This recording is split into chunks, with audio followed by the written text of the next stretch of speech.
There is a feeling of whom? Feeling of some intellectuals. They may think that everything is okay. Everything is okay. This is their feeling. They try to deceive the people. Everything is okay. Globalization will make the condition of the peasantry far better. So they will not come to the streets. That was their contention. But their contention was completely wrong. What globalization did to the peasants? Practically, they grabbed the land of the peasants world over. Grabbed the land of the peasants world over. Do you know that our Indian capitalists grabbed lakhs and lakhs of acres of land in Kenya and Ethiopia, Sudan. Our Indian capitalists grabbed land. Chinese capitalists grabbed land in Southern America, grabbed land, Africa, South Africa, in other places. They are grabbing land. And not in Delhi. First movement started in Shigur and Nandigram in India. Why? Because Tata, with the help of the local government, tried to grab 1,000 acres of land. Why Nandigram? Salem Company, with the help of the CPIM government in West Bengal, wanted to grab 10,000 acres of land. It is a movement against land grabbing. And why the Delhi movement? Delhi movement is against also against the corporates.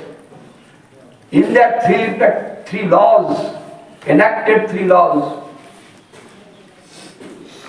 multinationals of our country wanted to grab not only the land, but also the whole produce,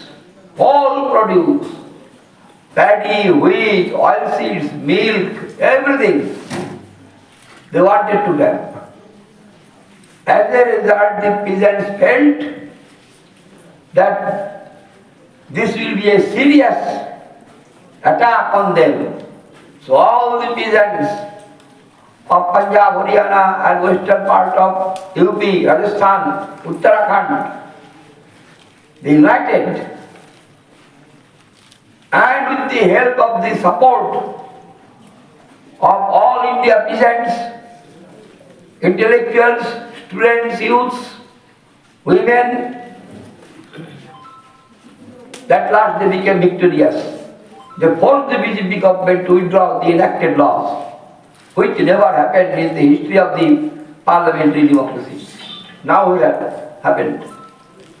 So, this is not the feeling, comrade. This is not the feeling of the common people.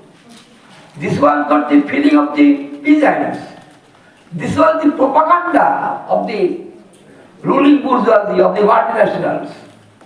अच्छे दिन आएगा भाई, मोदी ने बोला ना, अच्छे दिन आएगा. He will feel good.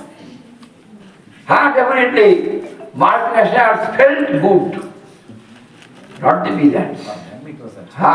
For them it was अच्छे दिन है, for them it is अच्छे दिन, लेकिन जनता के लिए नहीं. So it is a feeling, definitely it was a feeling among the capitalist rulers, not among the common people, comrade. So common people fought and common people will fight. Now, comrades, we will pass on to the most difficult portion of our. In the previous session, we discussed that peasants need revolution, first. Second, peasants will be able to perform their revolutionary role, and peasants will smash the capitalist state machinery under the leadership of the working class, and we described at length how that historic event will happen in future. Now the question is, Byzantines will smash the state. Then the question definitely is there, what is the state? Is the state exist eternally from the very beginning? From the very beginning of human existence, state was there.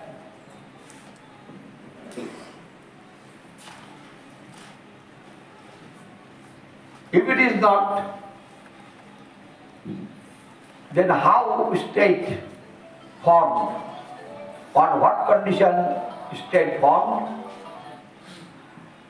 And what is the main character of the state? And how state performed its role in history? And why we establish a new type of state, smashing the bourgeois state machinery, and what is its character? All these things, in short, we have to discuss. Comrades, you know, from the very inception of human beings, man was social. Man was social. Assume, according to the findings of anthropological science nowadays, human being came into existence in this world 2 million years ago, back. That means 20 lakh years back. That is the findings of anthropological science. And the modern men like us, that is Homo sapiens sapien, modern man, came into existence almost 50 to 60,000 years ago.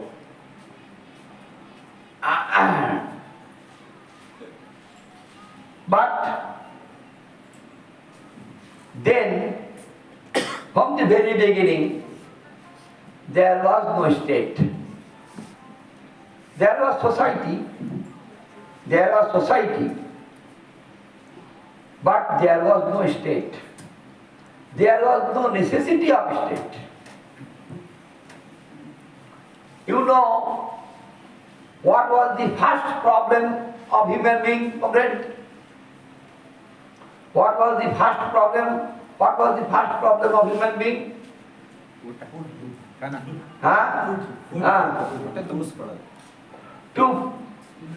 To fill the belly, to fill the stomach. That is the first problem. Still, that is the first problem. Still, you have taken your meal back at 1, and after 2 or half an hour after, you are again hungry. You took your meal at 1 p.m. After 1 p.m. Again Deepa is hungry. Deepa is hungry. And Mahesh is all still eating. Plate in his hand, eating.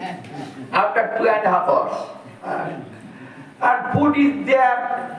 Plenty of food is here. You can easily take and you can easily eat. But variety, sambar, papad, etc., you ate. Oh, so many things. And now what you are eating? Bhaji. And Oh, muri and bhaji. Right. And in the evening, tea, etc., etc. It is at your disposal. You can eat it at any time at your sweet will. But before 20 lakhs years, before you think the condition of human being, no food. No food was there. No food. No food. They don't know how to create food. They don't know how to create food. They don't know how to plow. They don't know the technique of agriculture. They don't know all these things. But their only quest, only search for food. I have to fill the stomach at any cost. Where there is food, food is in the jungle. Food is in the jungle. Food is on the branches of the tree. Food is in the river. Food is in the river. And this will not automatically come to me, eat me. That is not the case. I am to hunt. I am to hunt the deer. I am to hunt the animals. Hunting is not an easy job. Hunting not an easy job. Catching of fish is not an easy job. And to pluck the fruits, I know not what fruit is eatable. I know not. I know not what fruit is eatable. Very nice looking. There are so many nice looking fruit which is not at all eatable. That may be poisonous. That may be poisonous. Nice looking fruit, but poisonous food. Poisonous. Humanity ate and died. Ate and died. Now you know, this fruit is very beautiful. This fruit is proteinous. This fruit is that. This fruit is those. And you know, this knowledge derived from the long practice of the humanity. Humanity invented the quality. This fruit is, you can eat it. But to have fruits in those days is not so much easy. Humanity, human being, what they did for hunting, it used stones. After that, different forms of stones, and that is weapon. So, for the first time, humanity made tools. Tools. Humanity made tools. So anthropologists called human being tool-making animal. Tool-making animal. Tool-making animal. Animal that can create tools. What was the tools? Tools are nothing but the extended hand. Extended hand. Tools are nothing but the extended hand. I can throw a stone and suck it, fruit. I can pluck the fruit by hand. I can throw a stone. The stone is nothing but the active and the extended hand. Afterwards, we invented bow and arrow. Bow and arrow. With bow and arrow, I can hunt. This acted like an extended hand. So in this way, there was fire in the jungle. Humanity did not know what fire is. Did not know what fire is. It came from the sky, fall from the sky. Fall from the sky. Fire, fire, fire. Humanity ran. Deers are running. Animals are running. They did not know what fire is. And when the fire is gone, humanity went in the jungles. There are so many animals. Humanity ate the flesh of that. Ate and feel, taste, easy to digest.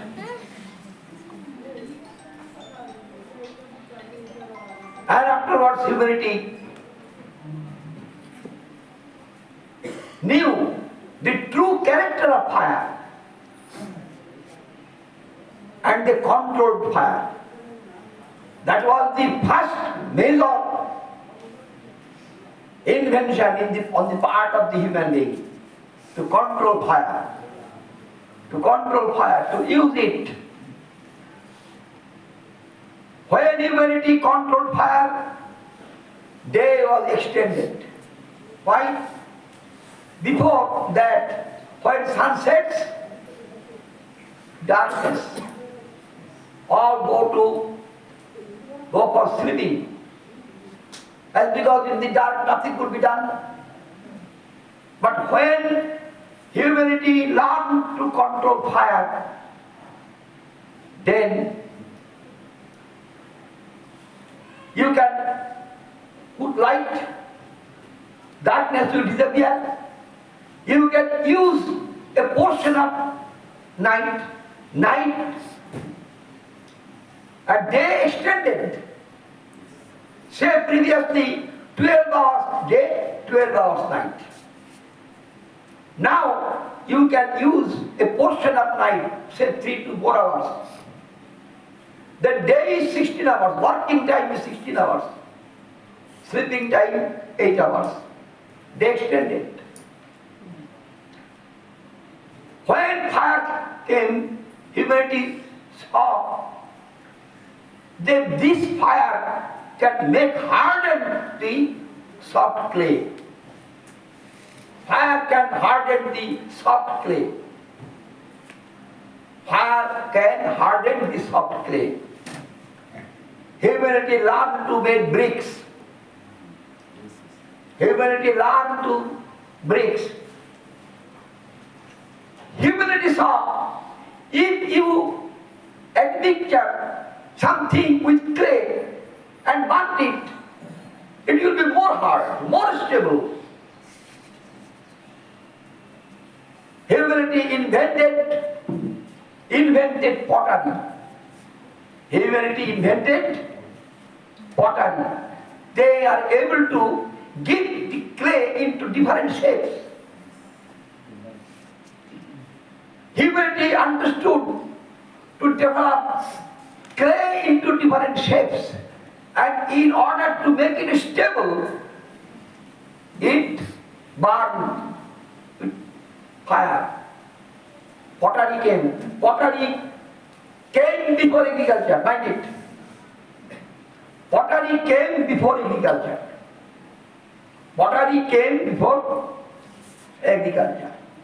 Humanity learned to control fire at least 3 lakh years ago. 3 lakhs years ago.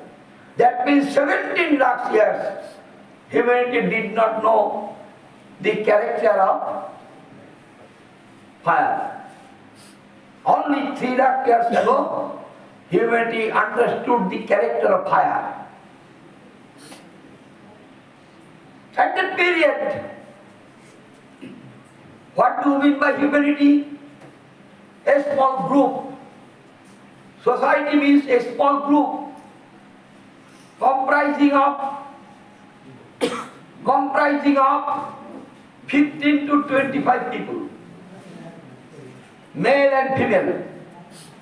Male and female. In comparison to male, females are more important. Why? Why, Lakshman? Development society. Our development society is the one thing, development society. Reproduction. Reproduction, then people understood what production is. No, people do not understand what production is. How new child born, humanity did not know. Humanity did not know. Even the Jarvas nowadays in Andaman, they did not know. They thought women eat some fruit and that's why birth of child. You go through the book of Gordon Child, comrade. Go through the book of Gordon Child. Man makes himself. So why women were so important? Women were so important. They do not know how new child came. They do not know. But empirically they saw, one woman means one child every year. How the child took birth, they do not know. After sexual intercourse, the child took birth, they do not know that. But they knew one woman means one children, one child, every year. Every year. One woman means one grown-up woman, means one child, every year. And then, number is very important. Number was very important. In our tribes, 15 to 25 people. In our tribe, 15 to 25 people. Anytime, 5 people may die. Tribe may be in extinction for different reasons. Men were practically have the means at their disposal to save themselves. So one child is very much important. And women is giving birth to the new child. So women is very much important. So women is precious. Women is precious. So power was in the hands of the women. Power was in the hands of the women. And that was the matriarchal society. Don't think in this way. The patriarchal society, male dominates and oppresses the female. In patriarchal society, male dominates and oppresses the women. Similarly, in matriarchal society, female dominates and oppresses the male. No. That is not the case. That is not the case. Importance of women is definitely higher. But that doesn't mean that women then in the matriarchal society oppresses the male. Women are not the oppressor, that's like male. In this sense, women are more civilized than the male. In this sense, women are more civilized than the male. We should not say it in this way. It is my joke. He may say it this way. You oppresses us. And when we are the most important, we did not dominate you, oppresses you. So we are more civilized. Don't think it this way, but the condition was like that. Condition was like that. In the course of time, what happened? The number of people is developing, increasing. Number of people. Number of people is developing. 25 when it was developed as 60, 70 tribes bifurcated. tribes. This bifurcation is called Jain. Jain. Tribes bifurcated, created Jain. Jains means having same blood relation. Having same blood relation. From a tribe, different Jains, 3, 2, 3, 4, 5 Jains. And the interrelation between these Jains is called territory. Interrelation of the Jains is called territory. As production developed, first we saw natural production. Natural production means collection of fish from the river, hunting from the jungle, plucking fruits from the trees, unearth the root, say potato, the root, etc. Unearth the root. All these things are nothing but the collection. We can't create. We collected.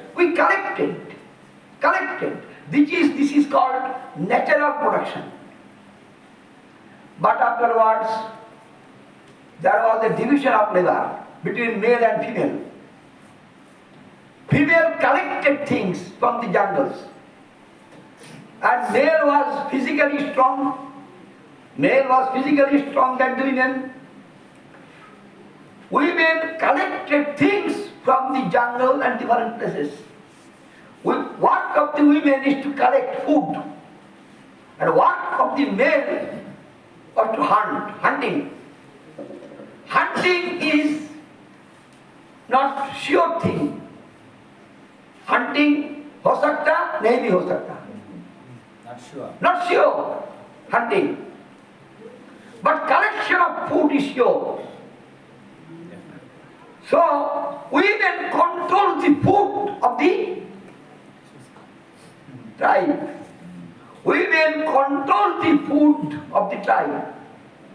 Women control the human production. Women control the human production. Women control the food of the tribe. So women was much more important. And women saw that seeds germinate. Women, it is the invention of the women, mandate. Women saw the germination. Women domesticated animals. Women saw germination of seeds. Women saw the domestication. Women made the domestication of animals. That means women invented horticulture, not agriculture. Horticulture means that production in the nearby household, in the soft clay, in the river bank. No need to plow the land. So women invented horticulture, women domesticated animals. Up to this period, women dominates. But when,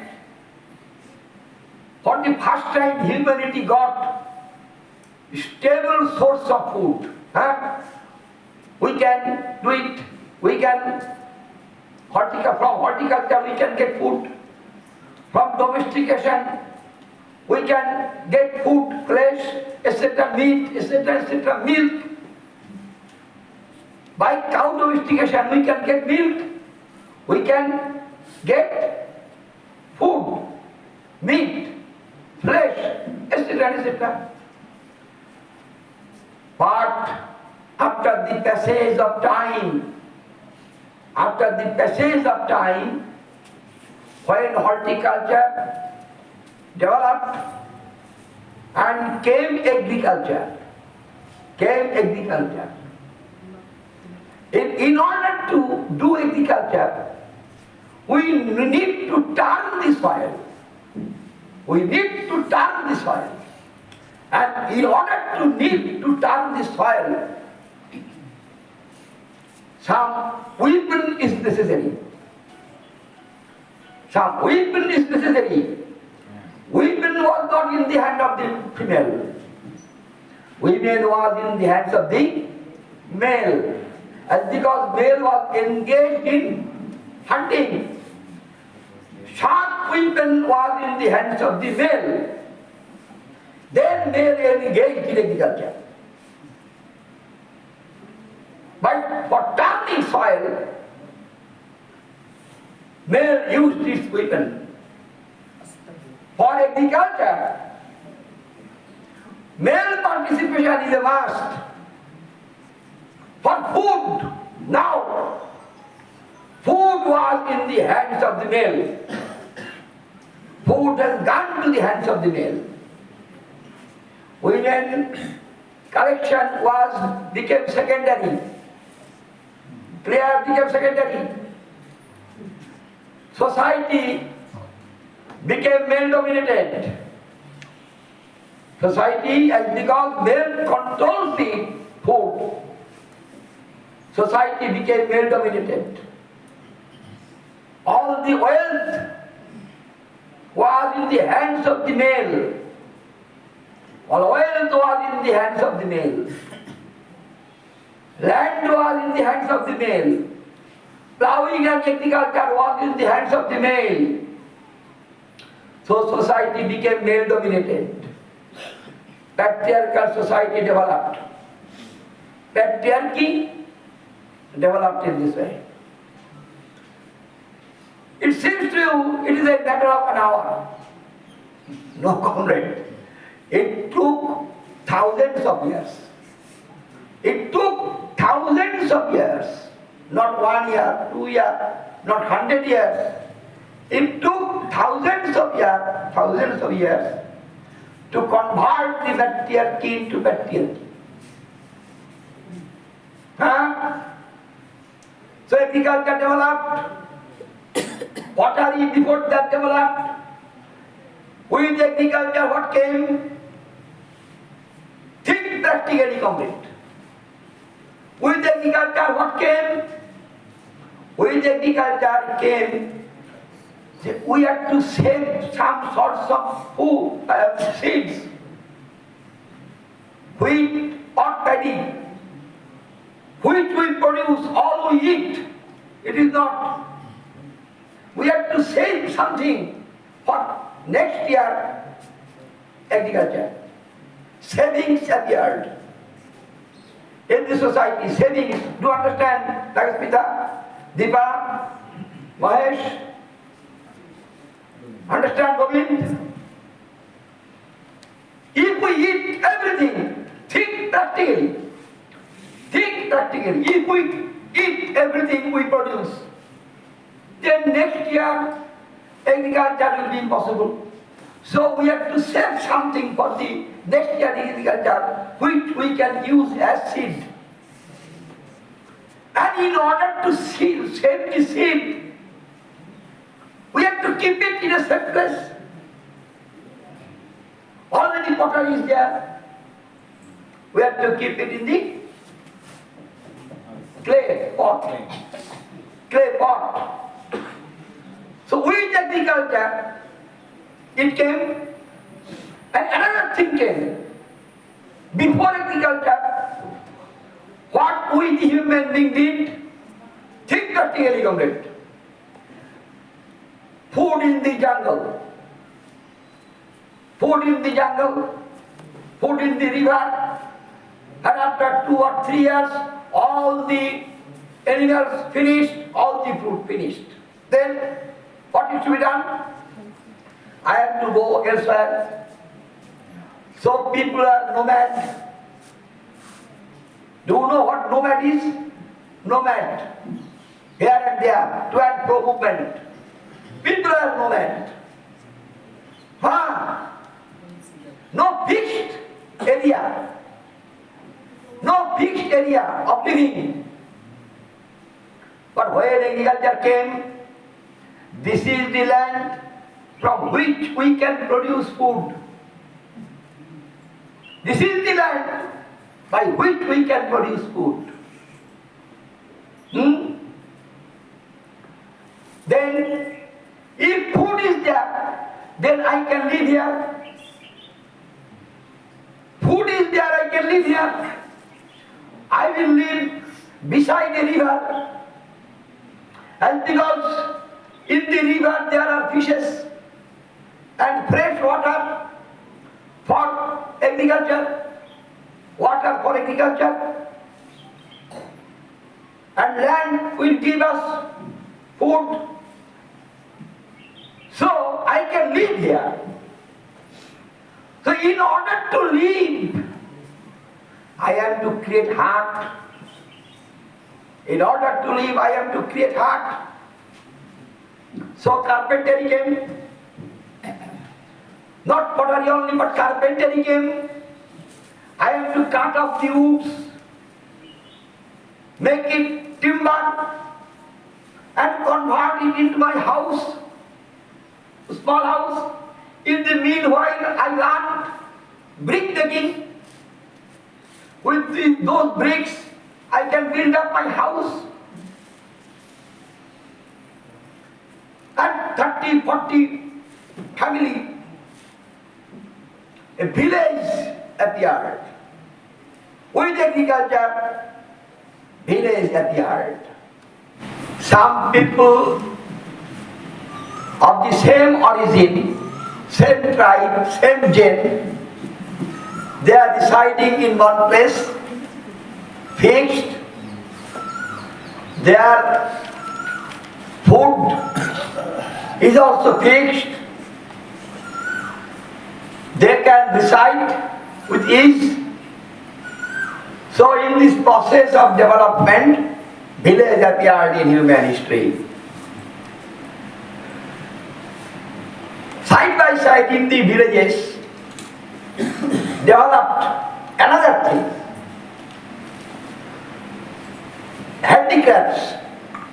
Pottery is the handicraft. Pottery is the handicraft. I mentioned earlier. Another thing appeared. That is weaving. Weaving. Side by side pottery came weaving. Weaving is afterwards. Before pottery first, then weaving. And weaving revolutionized the handicrafts. For weaving it needs cotton. For weaving it needs cotton. For weaving it needs yarning.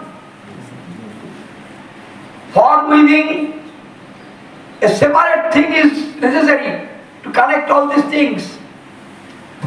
So, first appeared in human history the relation between agriculture and industry. Agriculture and industry.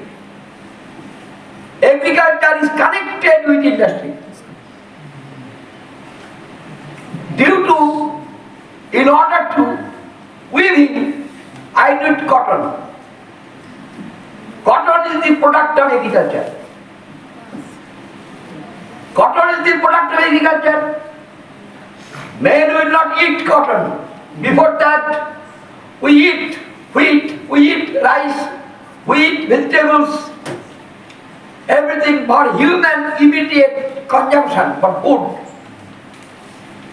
But when cotton invented, human being invented cotton, cotton is not for immediate use. Cotton is not a food. Yes.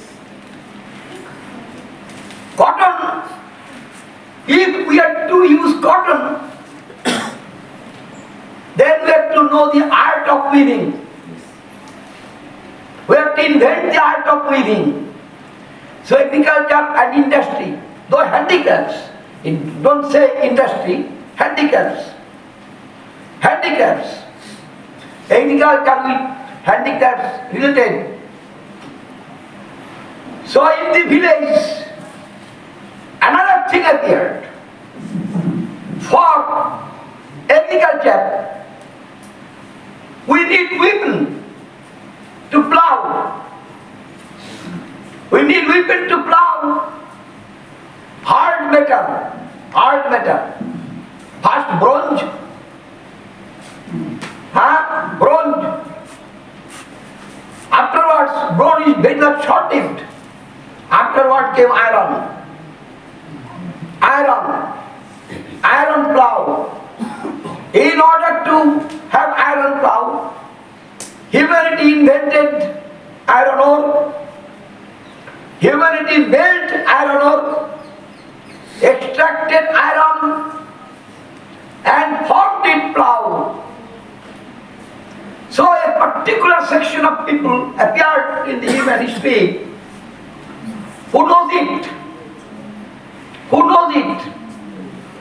Pottery came, carpentry came, and another type of people came who knows how to melt iron ore. This type of people came. Newer and newer type of people came. In villages,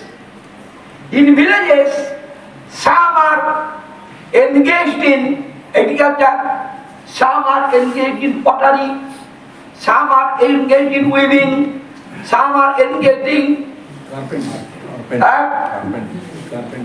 all these things.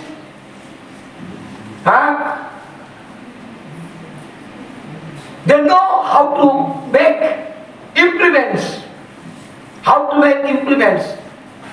When carpentry came, some people it is necessary to use, to create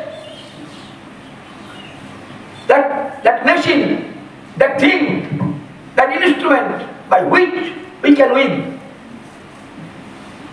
So, with this, we found different types of people engaged in different professions. Different types of people engaged in different types of work. That means a chain of labor division. Chain of labor division. Different types of production. What does it mean? Chain of labor division among the people. When chain of labor division is there must be interchange of the produce. Understand? There must be interchange of the produce. I carpenter, I am giving you clothes. You potterer, you are giving me this thing. I am engaged in agriculture, I am giving you wheat. In place of that, you are giving me pot or clothes or my implements. The new thing appeared. What is that new thing?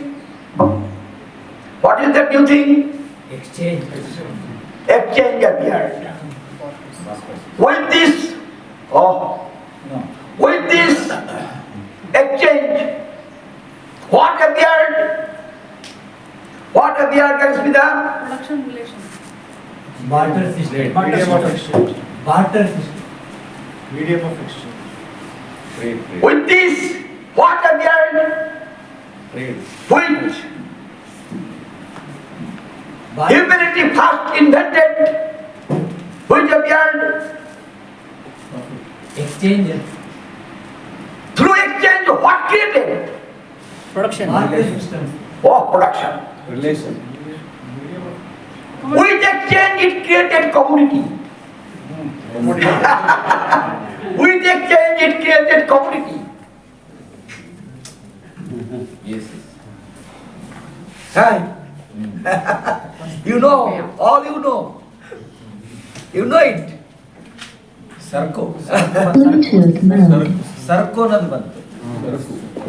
ವಸ್ತುವಿನ ಸರಕು. Commodity Kannada Sarko. Acha. With exchange, what came? It is not good. With exchange, it appeared what we call commodity. Sarko. Commodity appeared in human history. What is the character of commodity? What is the character of commodity, comrade? Exchange value. Huh? Value. Exchange value. ಅದರಲ್ಲೂ value ಇದೆ. Huh? What is the character of commodity? Exchange value. You keep silent. What is the character of commodity? Commodity production Has got exchange. Stand up. ಹೇಳಿ. commodity production formula exchange. After exchange, it becomes commodity, comrade. You are begging the question. You are begging from the question. This is not answer. Stand up, comrade, don't sit.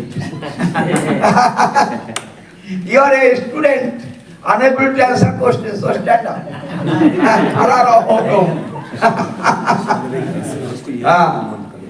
Value. Stand. What is the character of commodity? Sit down. This is the elementary thing, comrade. Sell and buy. Opportunity to sell and buy. Opportunity to sell that is Sell and buy. Sell and buy. Good. Question is, yes. Production, different type of production basis on the community. Oh, comrade, different types of productions are there, and you are exchanging. That is why it becomes commodity. So what is the character of commodity? Comrade Lakshman, you are talking with each other. This is the elementary conception on economics, comrade. Character of commodity to the producer. ಮಾತಾಡ್ಬೇಡಿ. ಈ ಕಡೆ concentrate ಮಾಡಿ. To the producer, it has no use value. Who is producing, he will not utilize that. Who will produce it, that producer will not utilize that. Keep mic straight. Huh? Mic. What can I do, comrade? Your mic is this. Hey, ಇನ್ನೊಂದು ಕೊಡ. I can speak without mic.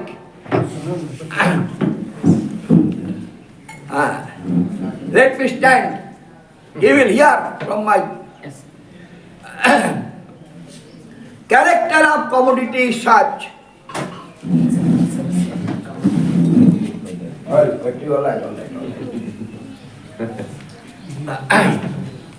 Yes. Character of commodity is such. To the producer, you notice. To the producer, it has no use value.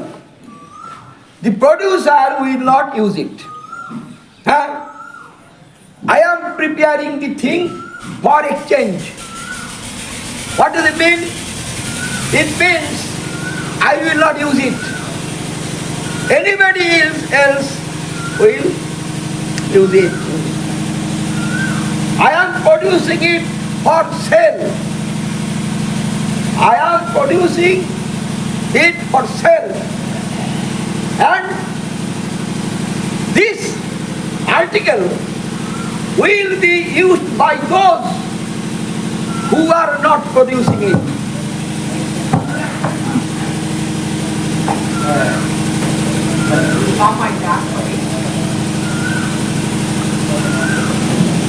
Yes, thank you. And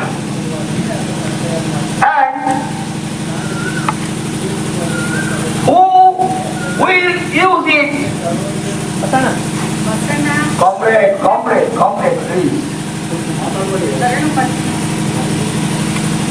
Who will use it is not the producer of that.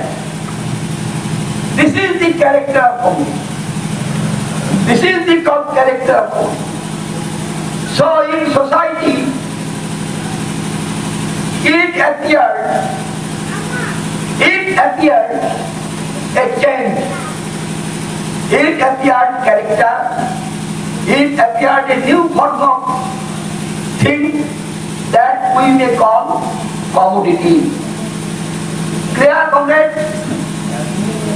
Another thing happened. Up till now, we discussed agriculture. Up till now, we discussed agriculture, village, handicrafts, and exchange within the village, exchange within the community, exchange and appearance of commodity. We discussed. But another type of people was there. Those who did not know agriculture. Those who did not know agriculture. They domesticated cows. They domesticated horse. And they domesticated something like this. They domesticated it. They did not form villages. They did not form villages. They were nomads. Their main thing was milk and meat and skin, etc., etc. They produce it. Their main food is meat, but they need rice. They need rice. Rice is in the hands of the other community who resides in the village. Rice is in the hands, rice or wheat is in the hands of the other community who lives in the village. And these nomad people have no rice. They have only meat and milk and skin and farm. So, exchange between these two types of people. Exchange between these two types of people. Village living people having wheat and something, wheat, rice, pottery, weaving, clothes, instruments, and another type of people who has horse, cows, meat, milk, skin, farm, all these things. These two types of people come to close contact of each other and exchange between them began. Marx and Engels said, on the basis of the findings of Morgan, that first great division took place in the human history. Great commodity production appeared.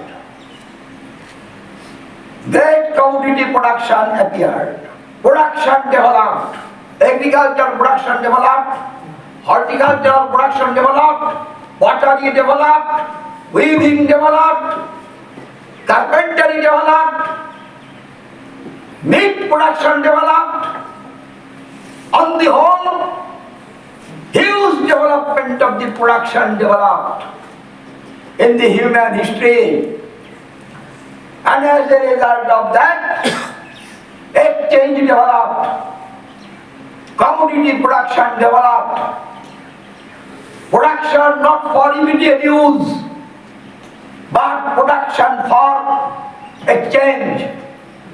Earlier there was production for immediate use.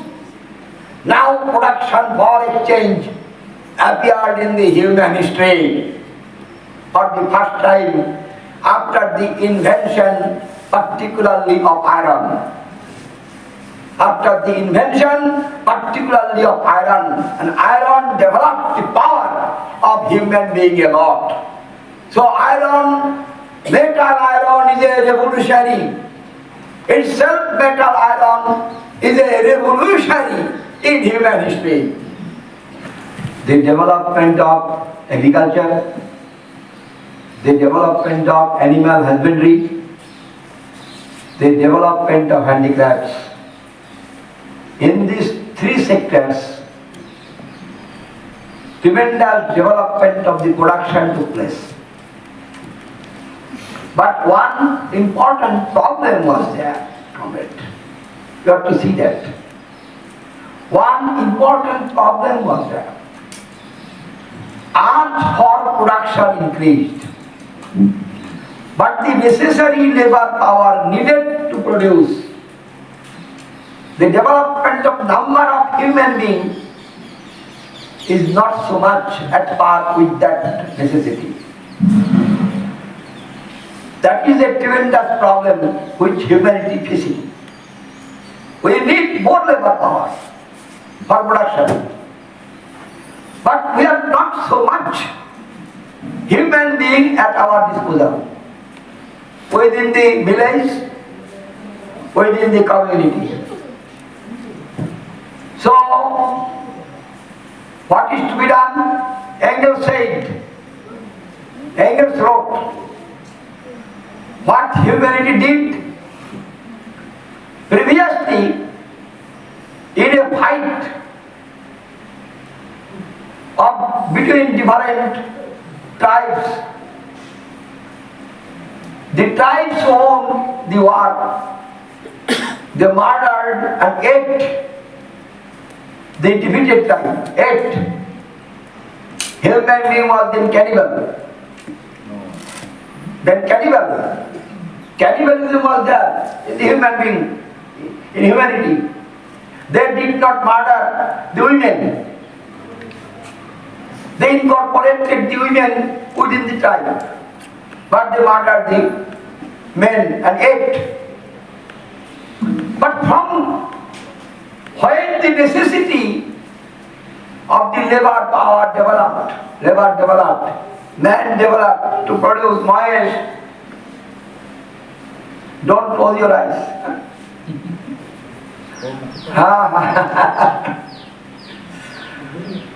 Then what? The tribe who owned did, they made them slaves. They made these people slaves. Then what is the condition of slave? Condition of slave is development of production in different fields. This is the first condition. Condition of slave is the development of production in different fields. This is the condition. Second condition is Engels wrote that man will produce more than he eat. That man is produce more than he eat. If what he produce, he eat, then nobody will employ him. So, condition of slave, appearance of slave in human history is development of the production in different fields, in agriculture, in handicrafts, and in animal husbandry. All in these three branches, development of, you may read, comrade, who knows English.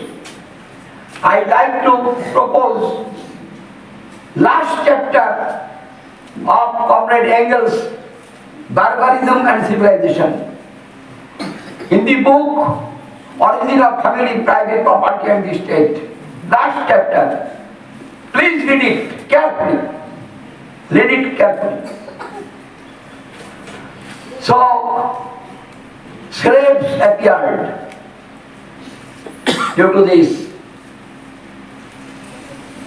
But comrade, slaves appeared doesn't mean appearance of the state.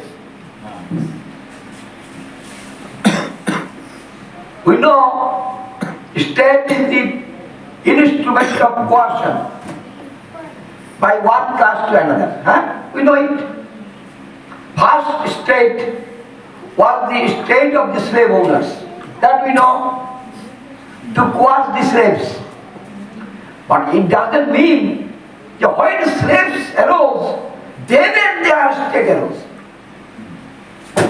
It is not the case complete. Deepa, look at me, please.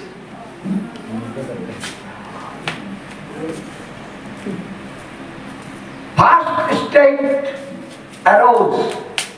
That was the city state. That was the city state of Greece. Sparta, Athens. In India, you will find ষোড়শ Mahajanapad. Before Buddha. In India, you will find 16 Mahajanapad. 16 Mahajanapad. That is the proto-state. That was the proto-state. Recorded in history. In Greece, that is Athens, Sparta, Macedonia, these states. We know states appeared to suppress and oppress, to exploit the slaves by the slave masters. That is correct. But it doesn't mean that when slaves arose in history, then and there state arose. Automatically state arose then and there. This is not the case, comrade.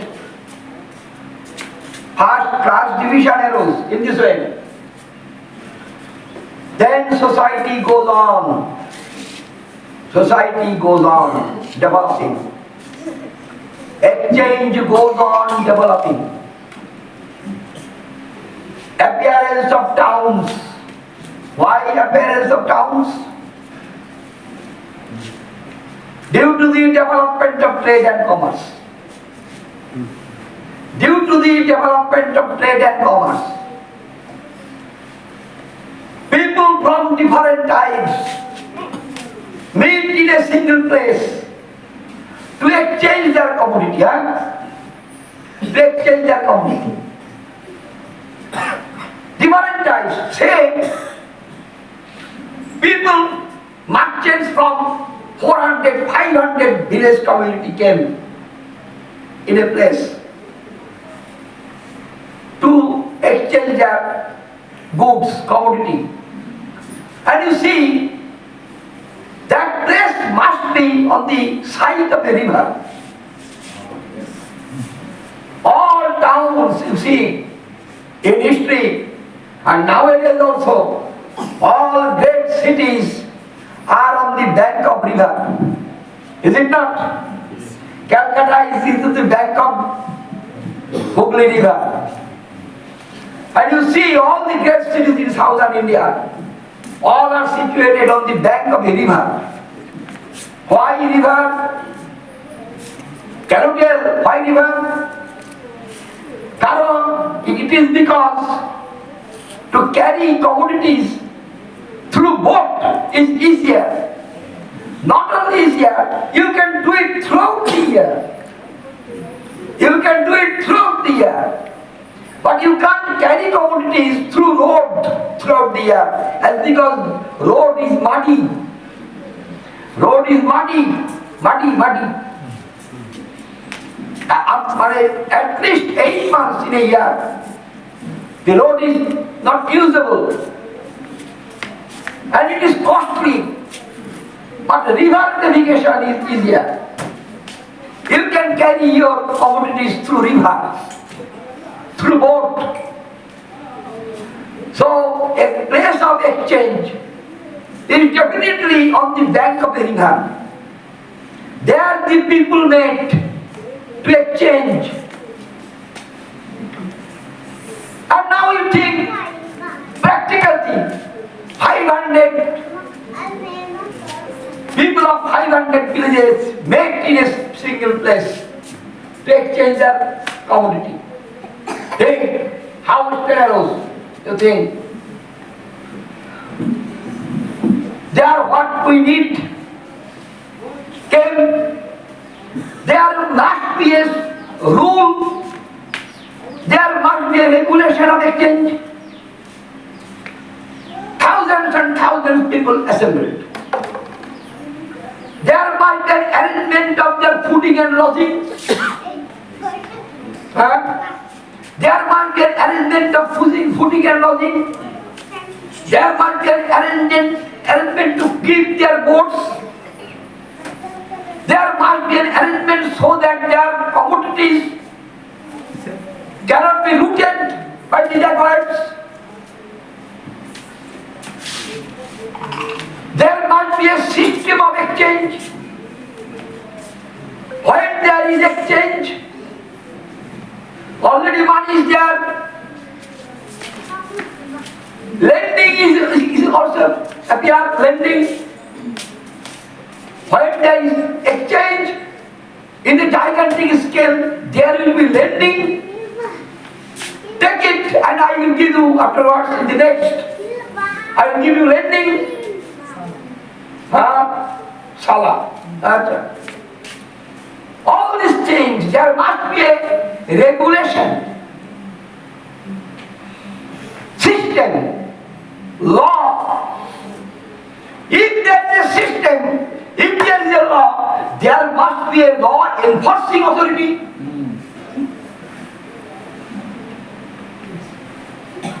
Understand, government?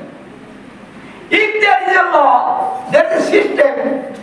Can a system run without a law enforcing authority?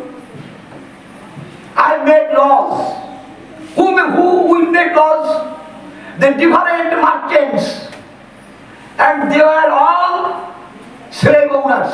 Find it. They are all slave owners. And because commodity is in the hands of the slave owners.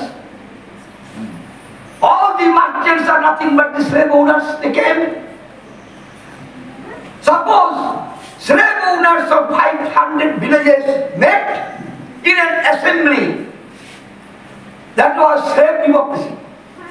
Met in an assembly and formulated a law. This thing. But I denied to obey. I denied to obey. Anybody can deny it. Then there must be a law enforcing authority.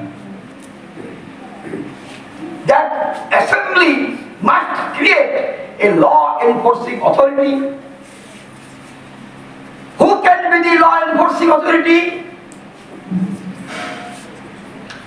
Some armed people is needed. We can appoint armed people. There are armed people in the villages. Previously we fought with each other with arms. Armed people is there. We can hire those armed people under the jurisdiction of the law enforcing authority. Law enforcing authority is there. Under their disposal, some armed people is also there. If anybody say, I am an armed people of a particular village, and that village authority denied to implement law, then I have to act against that them. Against them. Say, I am an armed man of your village. You are the slave owner of that village. And in the town, you are denying to obey law. Then as a part and parcel of that power, I am duty bound to go against you. That's why Shankar said, this state arose from the society and alienating itself from the society. This is alienation.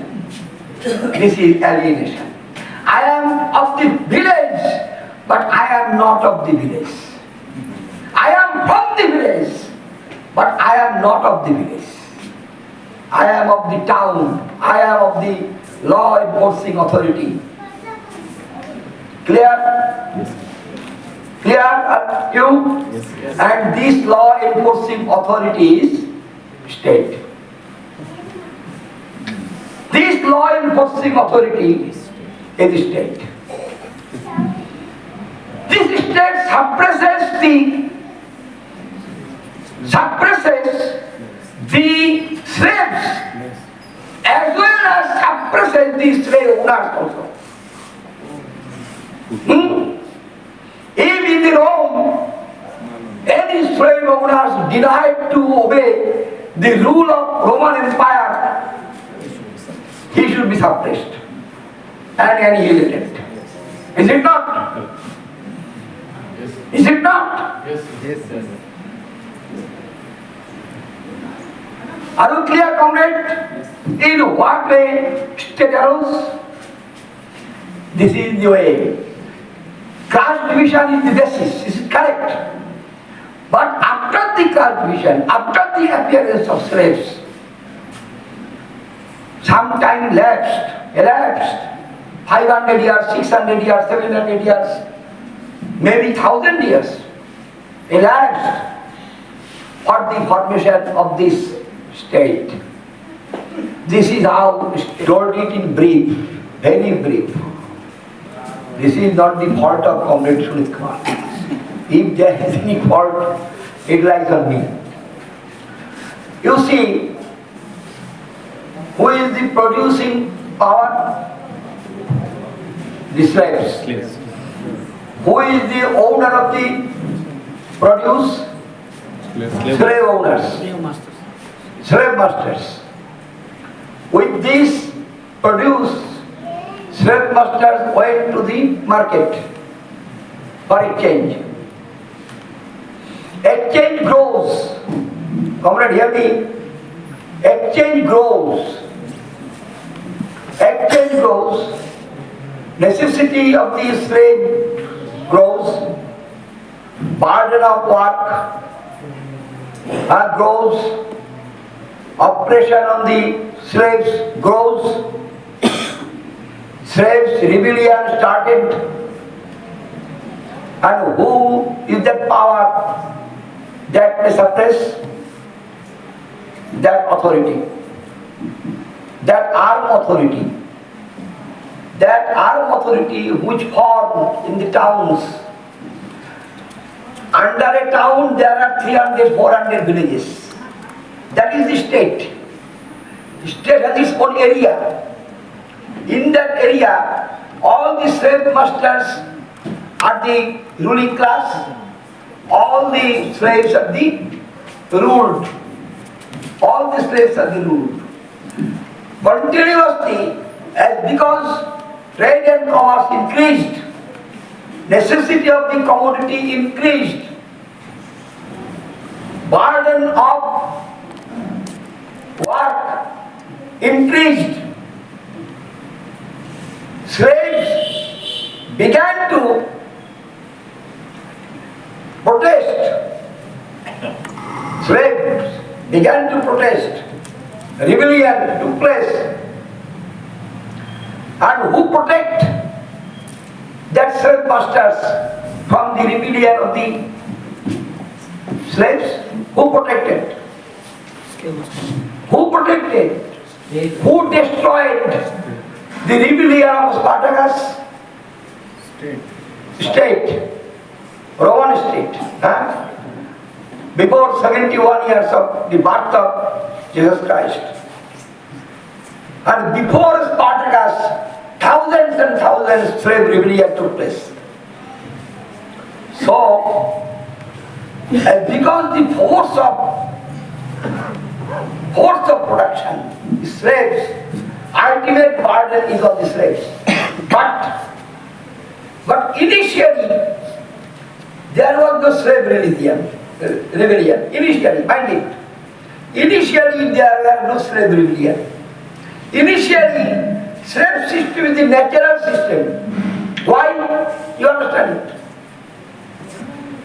What do you think? To establish slave system was not a progressive thing.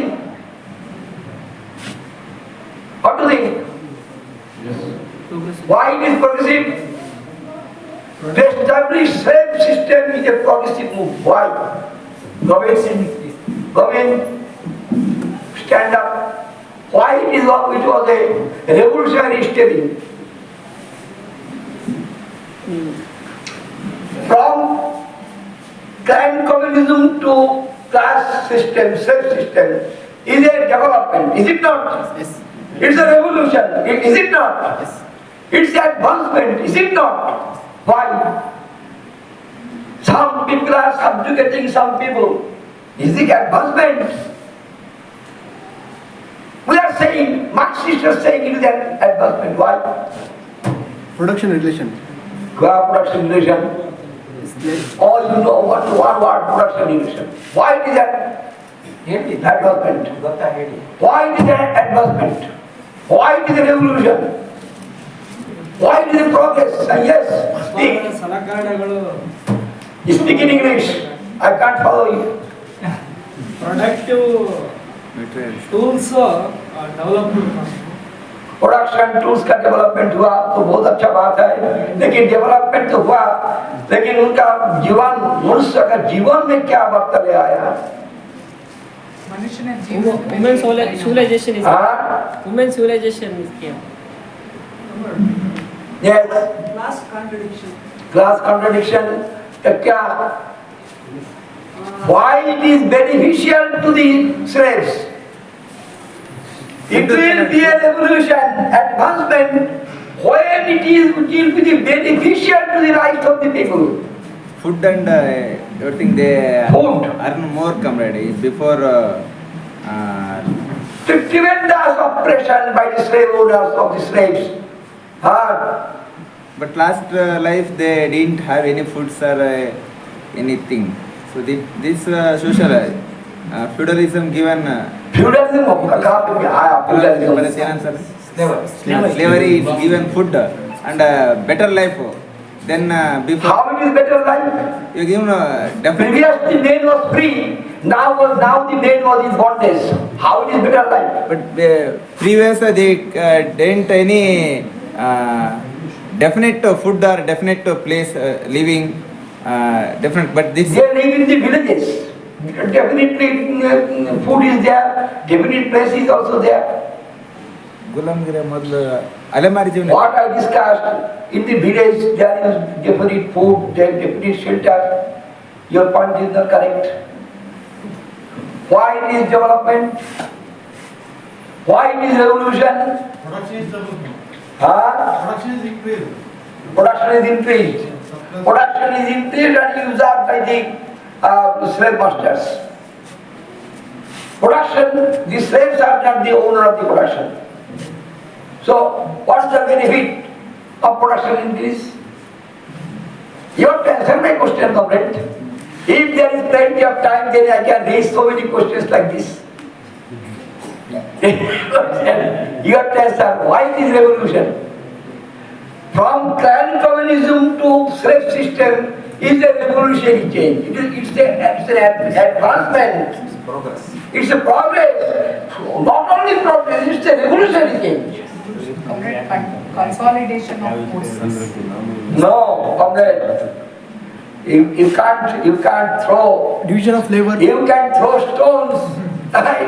It may hit or it may not hit. That is not the thing. Comrade, sit down. Division of labor, comrade. Division of labor तो previous तो हो गया ना. Division of labor. Comrade, think. One thing you consider. Before class division, if contradiction, war between two tribes took place, defeated class, main of that defeated class lost their lives. Lost their lives. Huh? I am defeated and Shoshi only. Shoshi will murder me, kill me and eat me. Now, Shoshi will not kill me. Shoshi will give me my life and say, work for me. That caste division gave me my life. This caste division gave me my life. Huh? Previously, we lost my life. They murdered me and eat me. Now they will not murder me. They will keep me alive. And they will say, go and work for me. This is not revolutionary change. It is not beneficial. Caste division give me my life.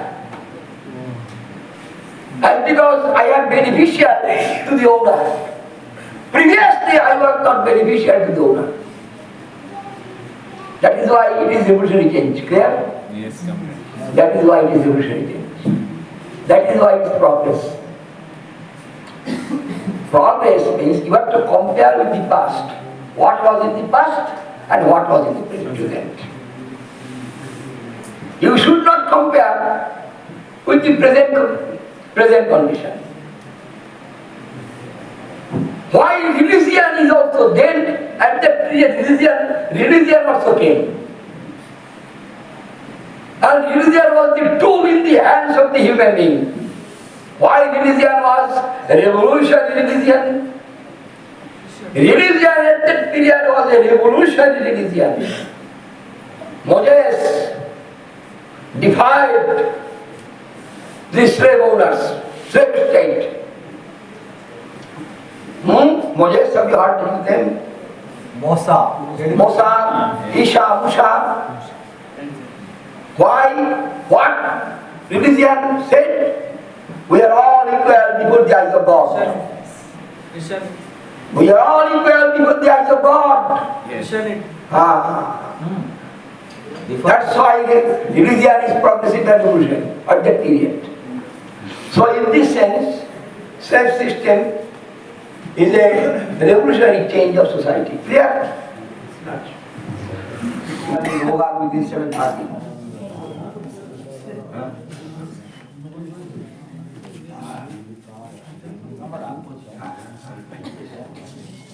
Comrades, ಈ ಅಧಿವೇಶನ ಪ್ರಾರಂಭ ಆದ್ಮೇಲೆ ಮತ್ತೆ ಮತ್ತೆ ಎದ್ದು ಹೋಗೋದು ಮಾಡಬಾರ್ದು.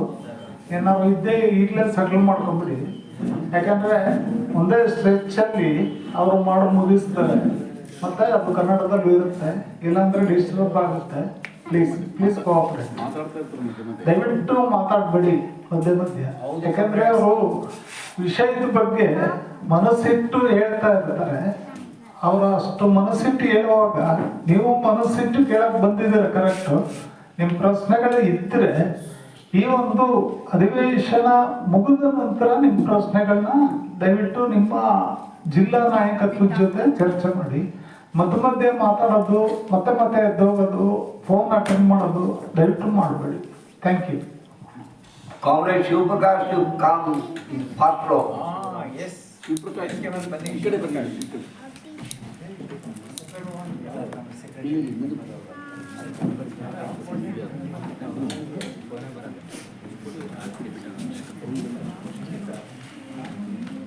Comrades, earlier I thought that the deliberations will be finished within 7:30.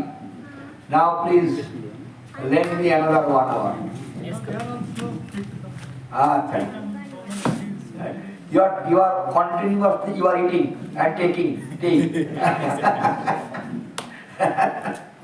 Along with you, I also. Both food for mind and stomach. Now, comrades, we have seen how state appeared, how slave system appeared, how slave master appeared. But through the process of development, once slave system became obsolete. System itself became obsolete. Why? Due to the development of the means of production. Say, a slave master owns 400 acres of land. Say, assume. And to cultivate that 4 acres of land, he needed 1,000 people. 1,000 people needed to cultivate 400 acres of land. But due to the development of the means of production, practically it needed 200 people. Due to the development of the means of production, development of the instrument, only 200 people can cultivate that 400 acres of land. Then 800 slaves became jobless. And the slave masters told them, "You are free men.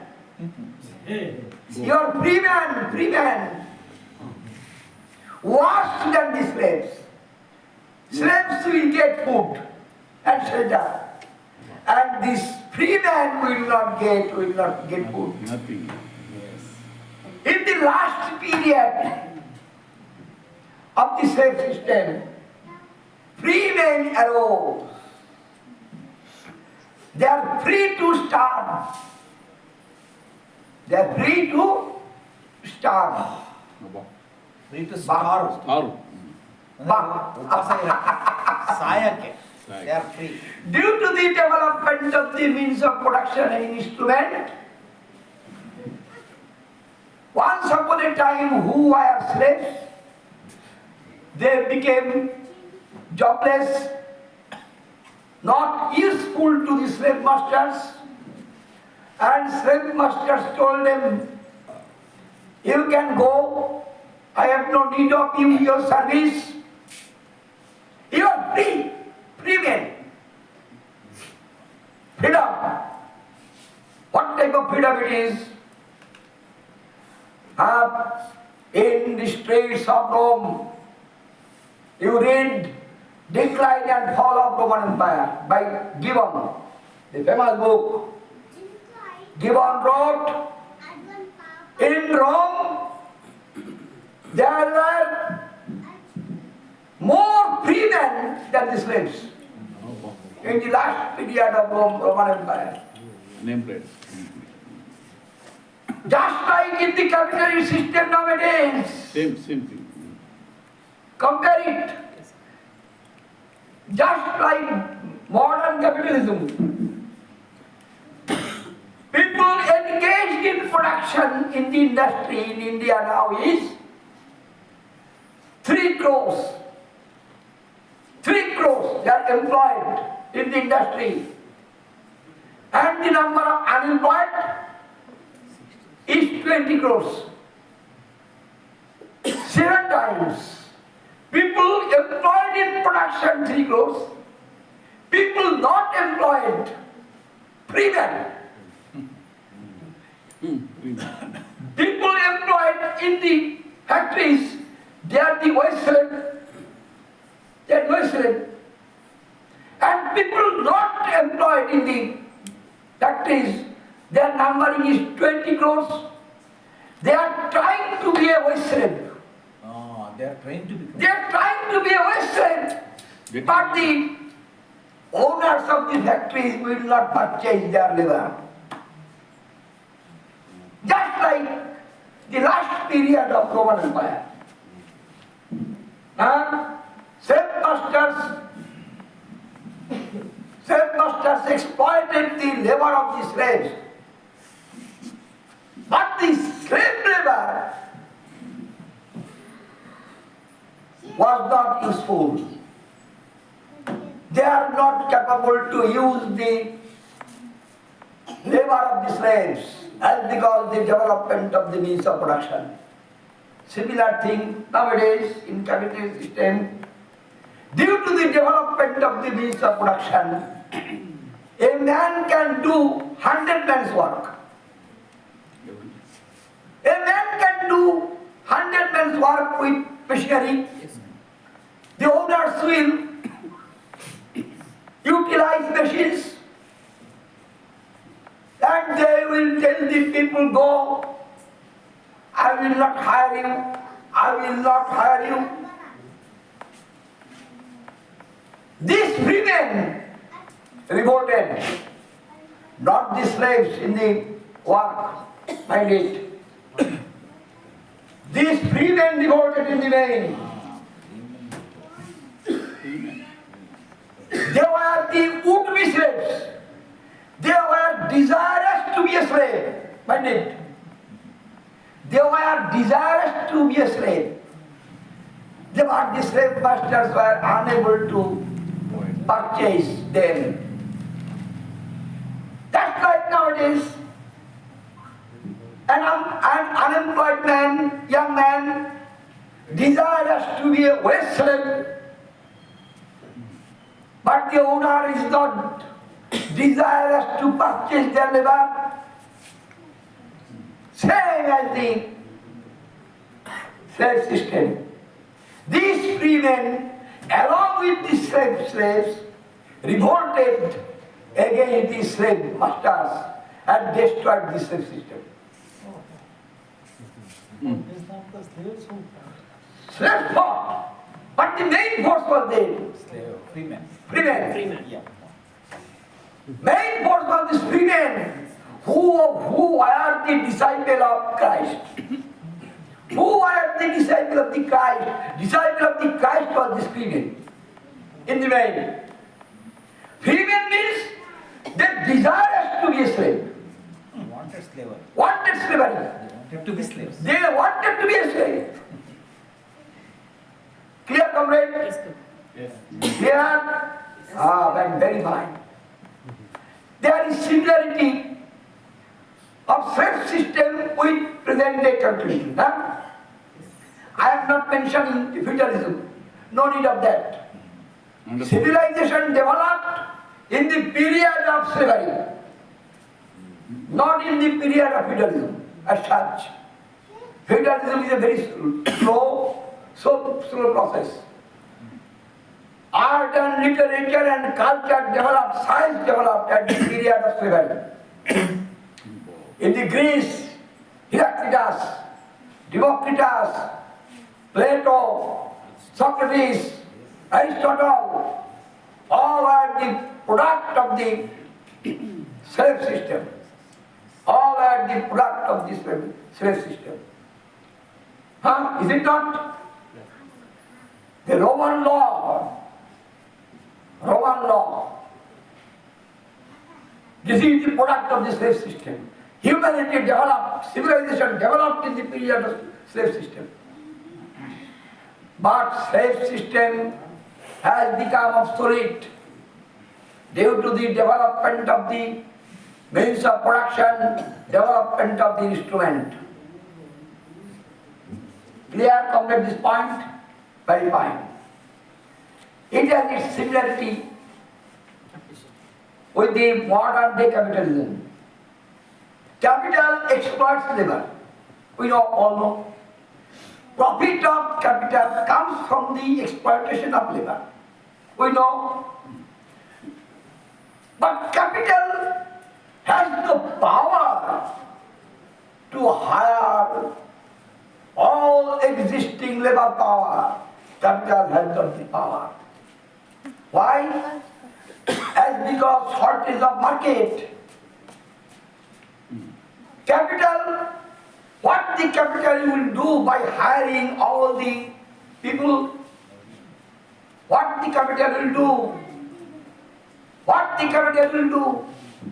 This labor power will produce commodities, and in order to have profit from those commodities, capitalists must convert those commodities into money. Until and unless it is converted into money, profit will not be generated. In order to convert it into money, capitalists must sell it in the market. And in order to sell it in the market, Capitalist must have the buyer, purchaser, but there is a dance of purchasers. And because we have no money in our pocket, capitalism sucked all those monies from our pocket.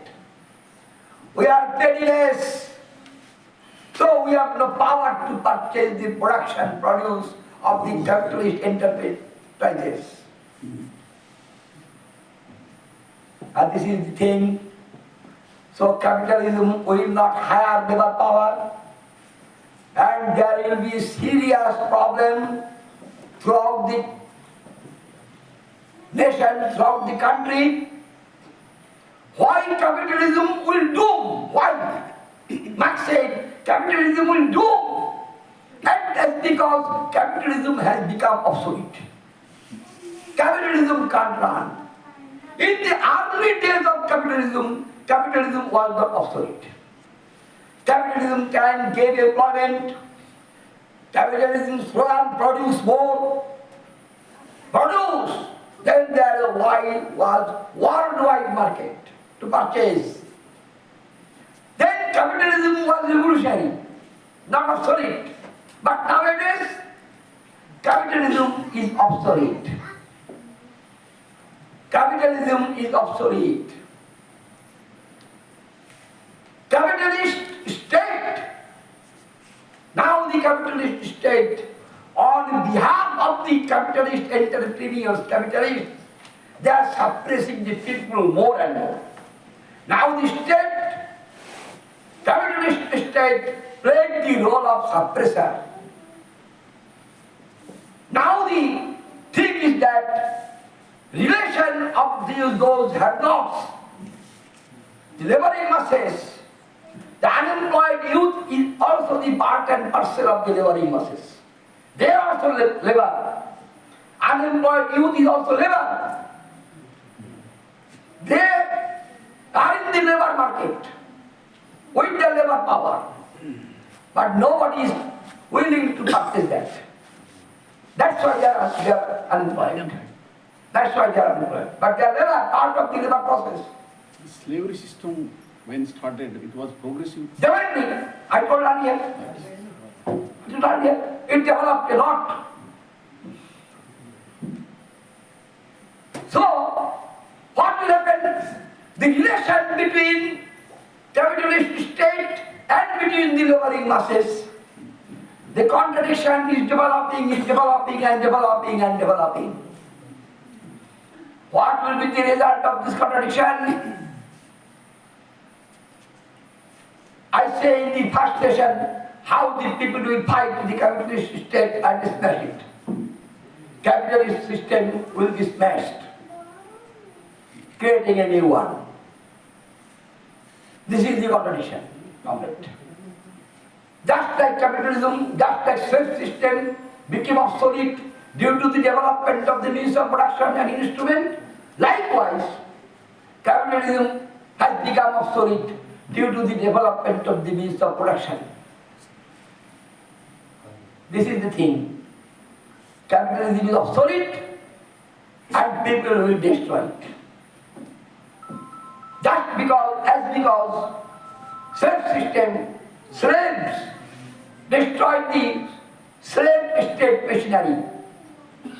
Slaves destroyed this slave state machinery and created a new one.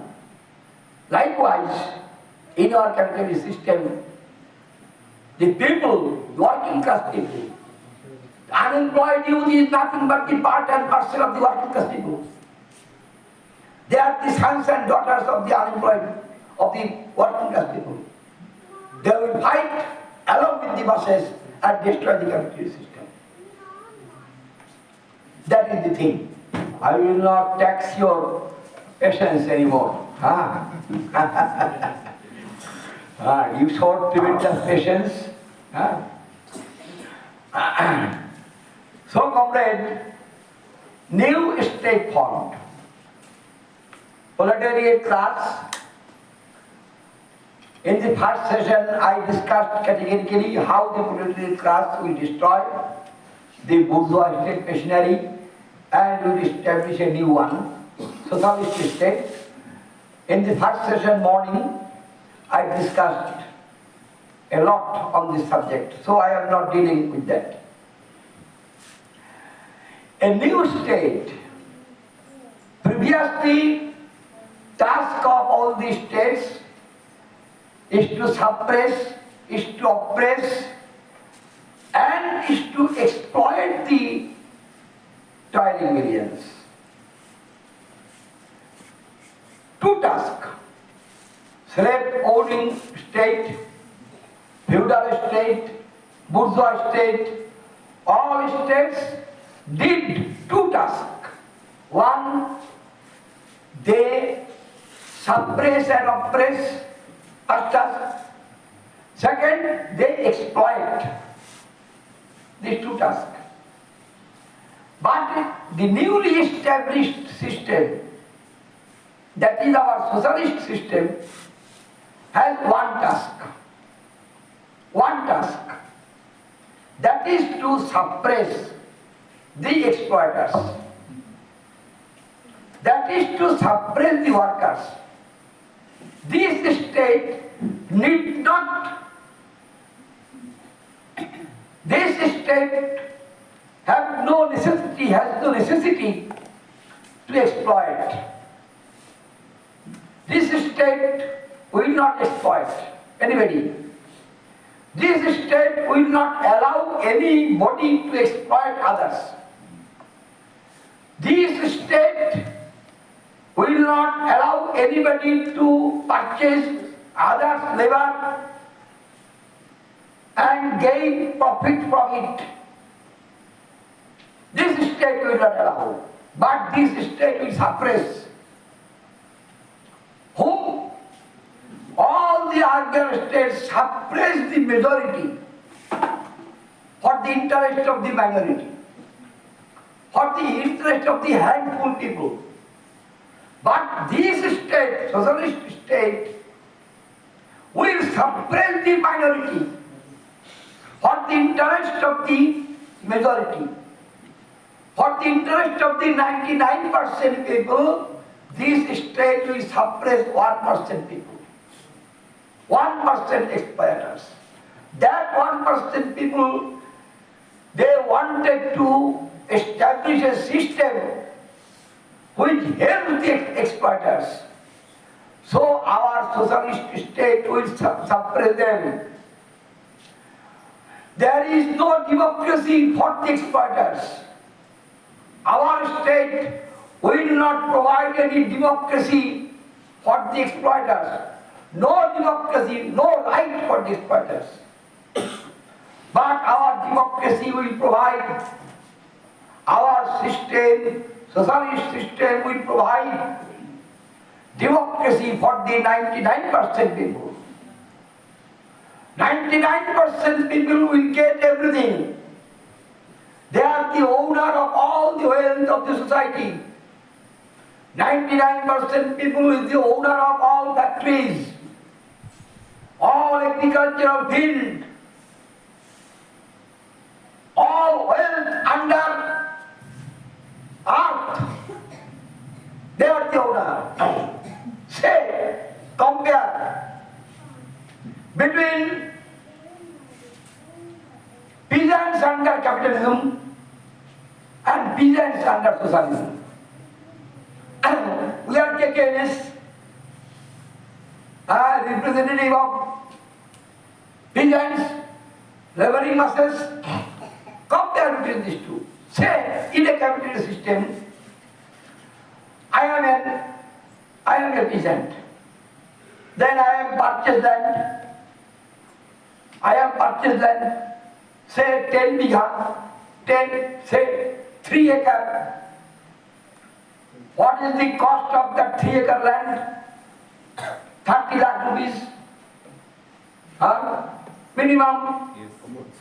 Minimum 30 lakh rupees. Maybe it is 50 lakh. Maybe 1 crore. Then I have to invest this amount first.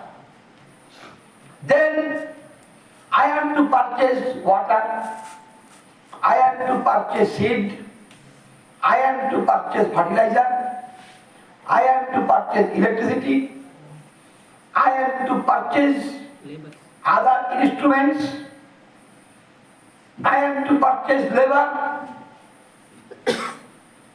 and as a result of this investment, agricultural produce, we will, agricultural produce will be there. After that, what will we do, peasants? We have to bring that agricultural produce to the market for sale. And there is the purchaser. There is the purchaser. There is the purchaser. A handful of purchasers. They will bring down the price of all agricultural produce, and we will be marched in debt trap. As a result of that, peasants will commit suicide. This is capitalism. This is the condition of the peasantry under capitalist mode of production. Am I not correct, comrade? Yes, correct. This is the position. Under socialism, you need not buy any plot of land. Plot of land belongs to the state. All land belongs to the state. And state will give you land for cultivation. State will give you land for cultivation. You need not invest any amount of money. Your 30 lakh is saved. 30 lakh, 40 lakh, 50 lakh is saved. You need not purchase inputs at exorbitant rate. Government will supply inputs.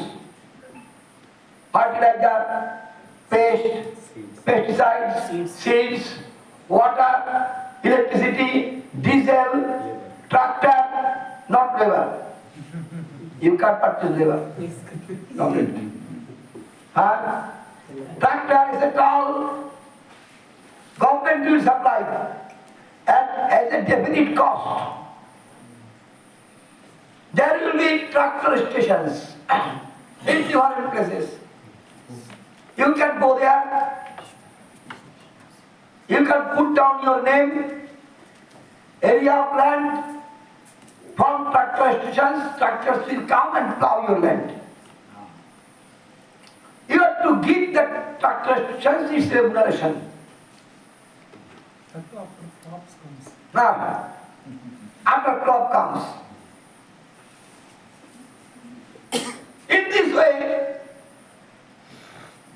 crops will produce and the state will purchase with your crop. If you wish, state will purchase your whole crop.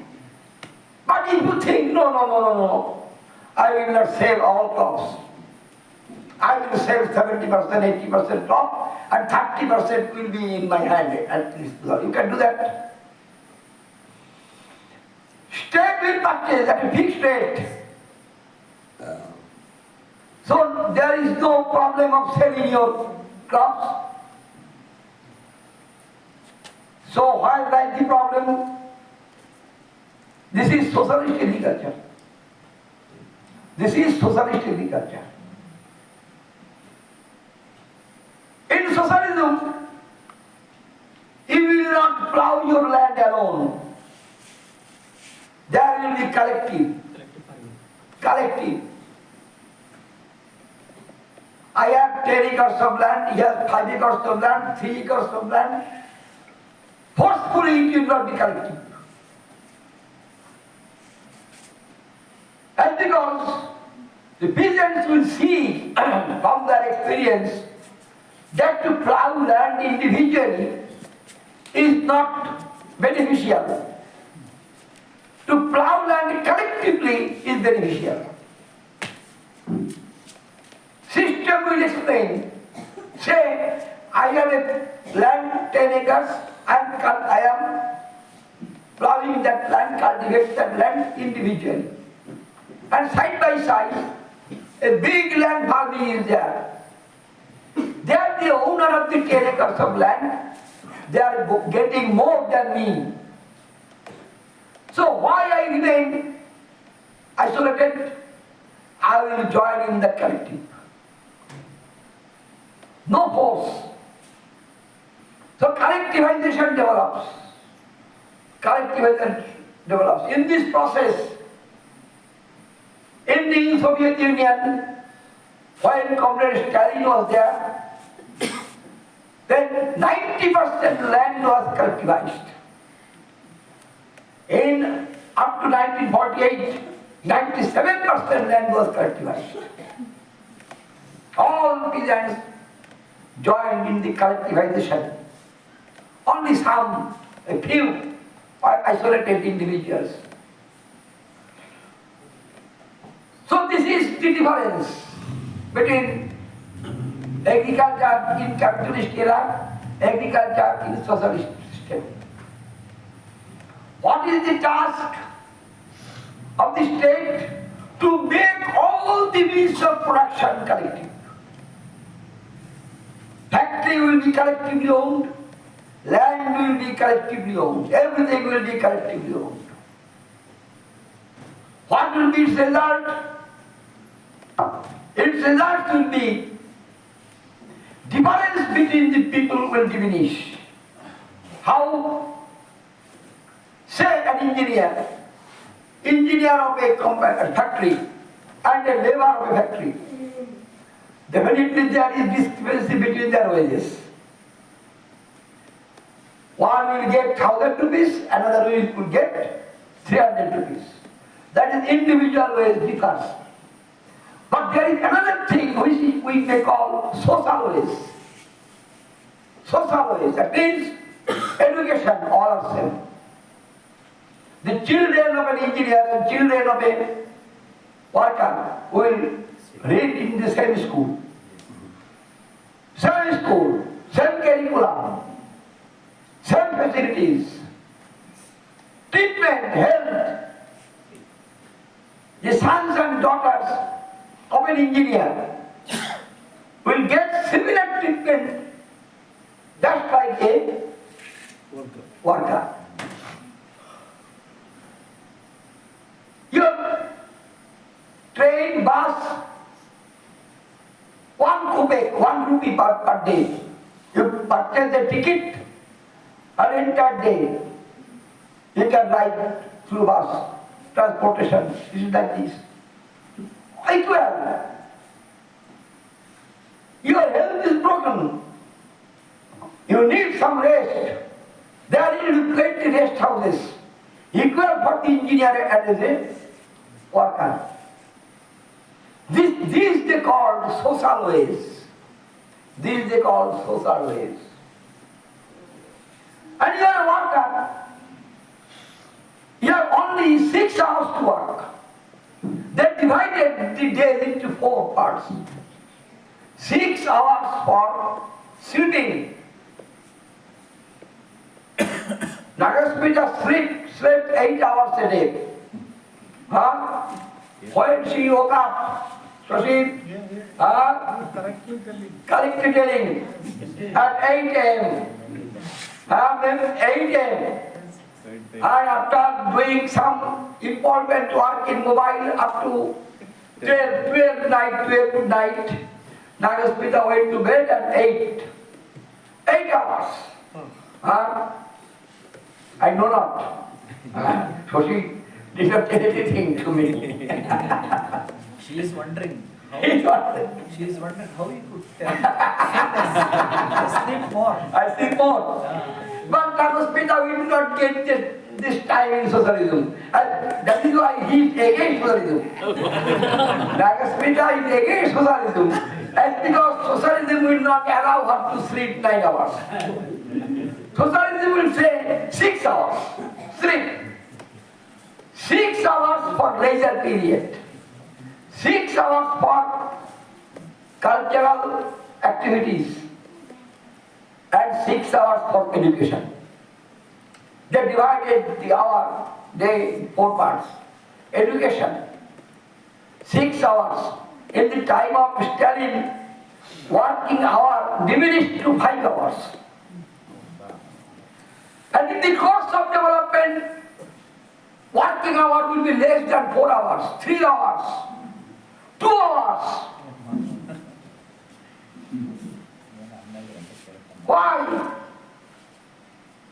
Work for the belly should be minimum. Work for the belly should be minimum. We spend minimum time to fill our belly, stomach.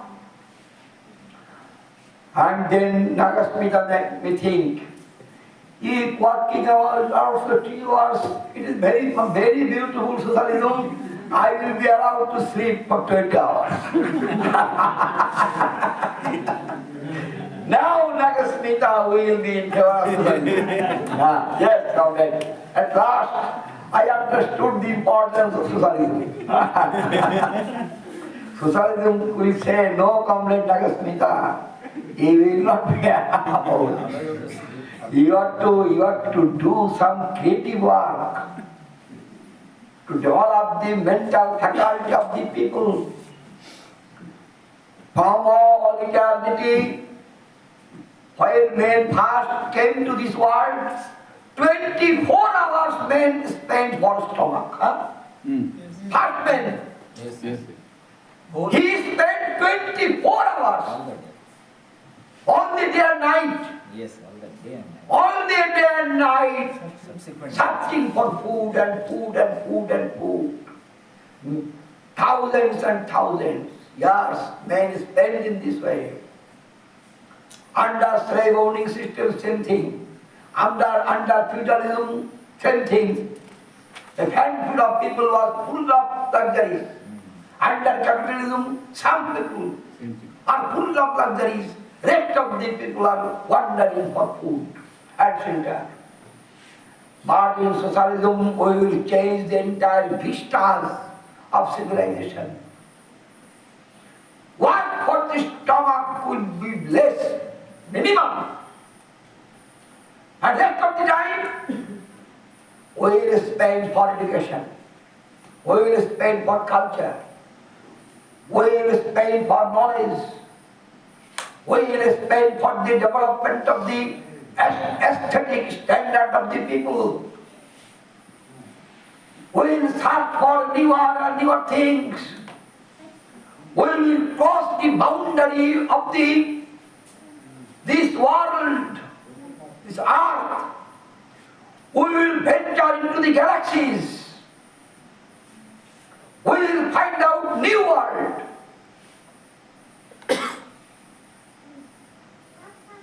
The human being will create a new world.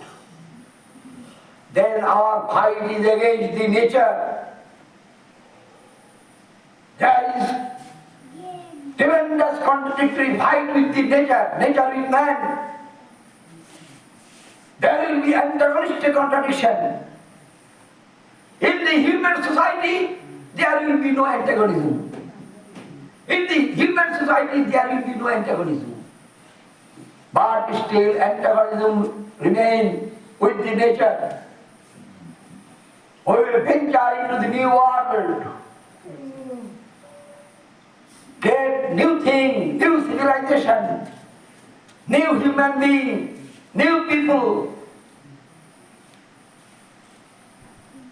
And through this process of development, we will annihilate the necessity of coercion. There will be no necessity of coercion of man by man. No necessity of coercion.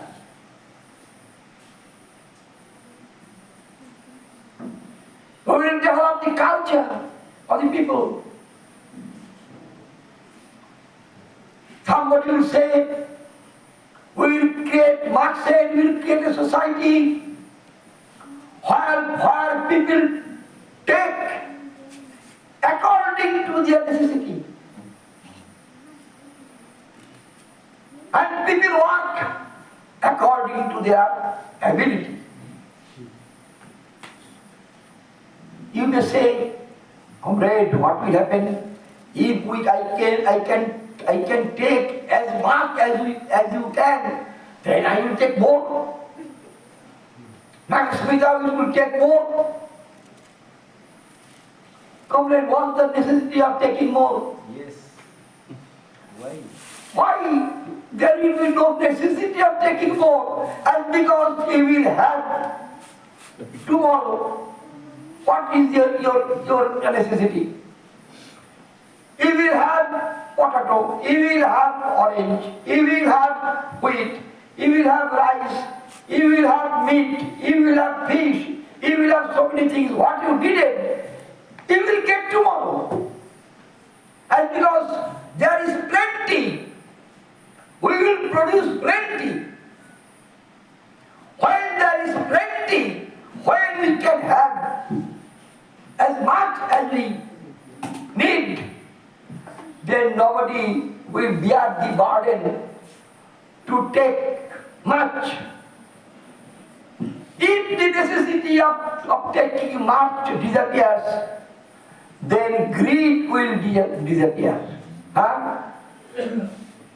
Greed will disappear. There will be no greed.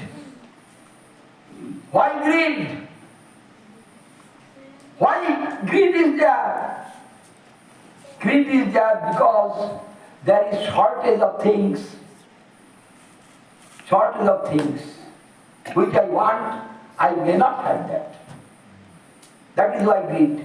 Yes. What we see in our Delhi movement, comrade. Example, Delhi movement. Yes. 10 lakh people are there. And there are hundreds and hundreds of longers. You can go in the morning, you will get food. You go 12 night, at night 12, you will get food. Nobody took excess. Yes. Nobody took excess. Not with the communists. But ordinary peasants, they do not take excess. No necessity to take excess. And because in the morning when I will come, I will have tea, I will have biscuit, I will have potato, I will have chapati. No problem. So why I will encumber my mind of taking maximum? So I thought I am seeing socialism, communism here. Yes. Yes. Yes. No necessity of taking much. When the necessity of taking much will disappear from the society as the development of the production system, then from the human mind, greed will disappear. There will be no greed. No greed will be there. Greed disappear, enmity will disappear. Why enmity will disappear? Enmity will disappear, it is not a matter of joke.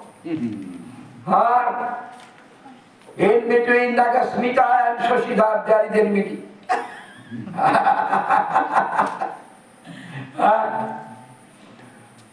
Shoshidhar oppresses Nagasmita. Why have you not done this work? Why not? Why not? Why not?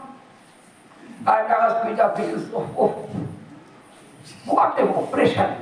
Unfortunately, it is reversed. Unfortunately, what did I say? Unfortunately, it is reversed. That means Nagasmita oppresses Shoshidhar. Then oppression is there. Oppression is there. Nagasmita is the oppressor and Shoshidhar is oppressed. Enmity will disappear. Why? Because there will be no competition.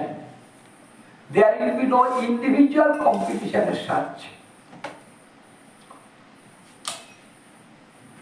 In bourgeois life, competition is there. What type of competition? Employment is one post, and there are 100 people to have. In that, I am, my brother, my sister, all are there. Then my brother and sister is not my brother and sister. Then my brother and sister is my competitor. I know if I got 100 marks or 100, then I can have the job. So I will not tell my brother or sister, the answer of this question is this. I will not hide. I will hide. My brother will ask, Dada, what is the answer of this question? I know not. I do not. That's because my brother is the competitor. This is bourgeois competition. Fight to finish. We are fighting for a post. Hundreds of people. There is dearth of employment, competition, bourgeois competition. But when we produce more, we will get as we like. Competition disappears. As a result of that, competition disappears. Enmity also disappears. People is full of, free from enmity, free from bourgeois competition, free from greed. Then the people, Marx said, for the first time the people will be a free man. First time people will enjoy freedom. People will enjoy freedom. Freedom from vices. Freedom from ego. Freedom from feeling of enmity. Freedom from greed. All these things people will be free due to the development of the productive system, due to the establishment. Each will work according to his ability, each will get according to their necessity. I will not ask, I am working more, so I should take more. He is working less, he will take less. This question doesn't arise. He will working more, what? What more? Take as you like. Then there is no more or less. Take as you like, as per your necessity. Take. Like here. Correct? Like here. Nobody has got a jealousy. Like here. The condition of my lung is powerful. I am taking more oxygen. And condition of Sushidhar is weak. He is taking less oxygen. Is there any enmity? No. Don't take more oxygen. I will take more. No question doesn't arise. Plenty of oxygen is there. You can inhale as maximum you like. But rather you strengthen your lung to inhale more. No problem is there. So there is no question. He is taking more. I am taking less. This question doesn't arise because take as you need. But don't waste. The question of this waste doesn't arise due to the cultural development of the people. That also will not come. That also will not come. We will establish this type of society. A stateless society, a society without state. One may ask, if state is not there, how the functions will be governed?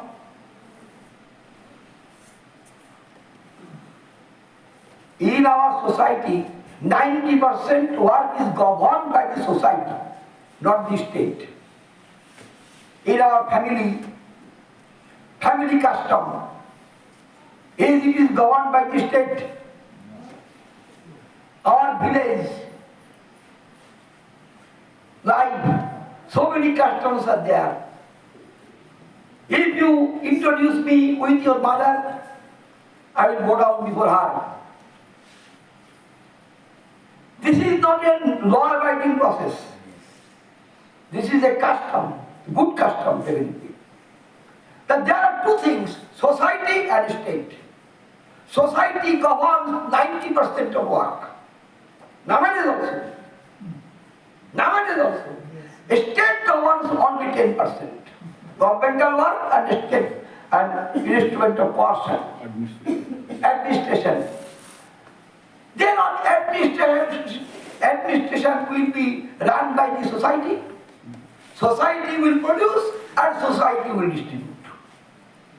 Production will be done by the society and distribution will be done by the society. Why is the necessity of the state?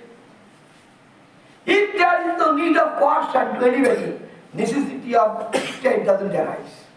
Society will govern everything. Society will govern everything. There is a quarrel between Nagasmita and Sushita. There are many quarrels. No quarrel. No. Suppose there is a quarrel. Quarrel is difference of opinion. There will be difference of opinion from it. How that will be settled?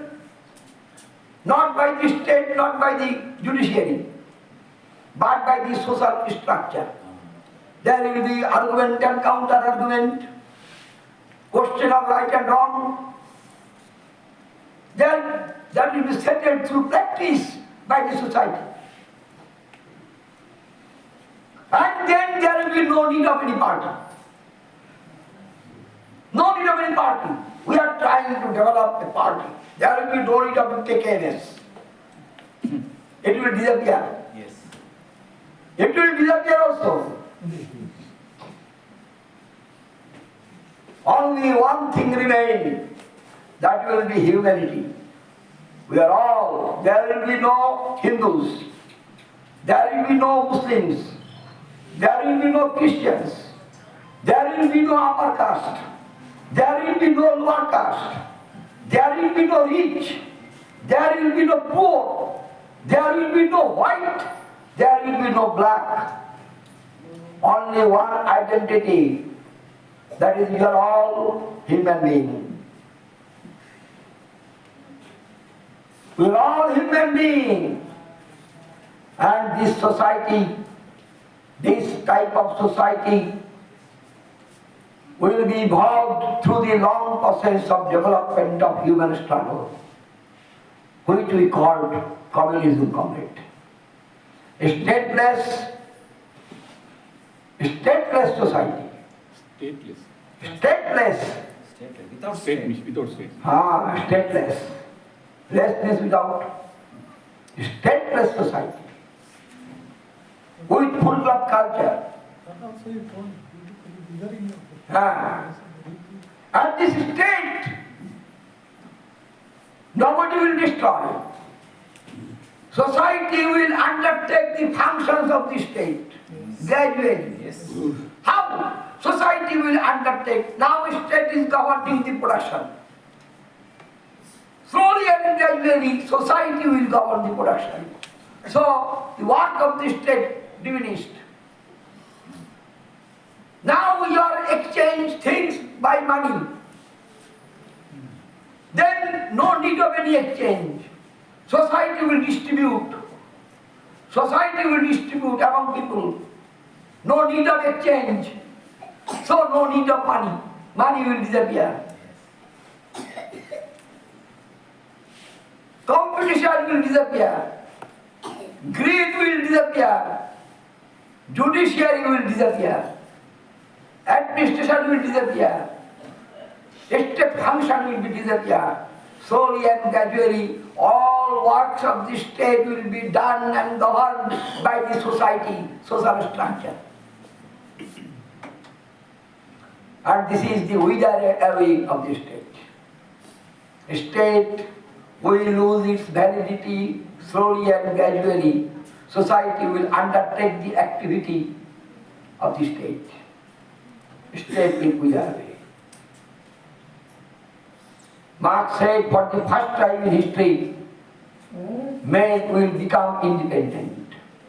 Man will become free. And through the long process of struggle, class struggle, classes will also disappear. There will be no classes, no proletariat, no peasantry, no working class, no capitalists, no proprietors, no haves, no have-nots. All are the part of one human generation, human being. We are the part and parcel of the human civilization. Only humanity, human being will remain. And that humanity will develop themselves to explore in the unknown kingdom of knowledge. And knowledge after knowledge is developed. We know not where humanity will go. We know not. We know up to this that this caste difference will disappear. We can say up to this. After that what happened, we know not. And because you know, our thinking is conditioned by the surroundings. Up till now we can say up to this. So humanity will go up to this, comrade. And that is the object of our struggle. To reach that place, to free humanity from all kinds of bondage.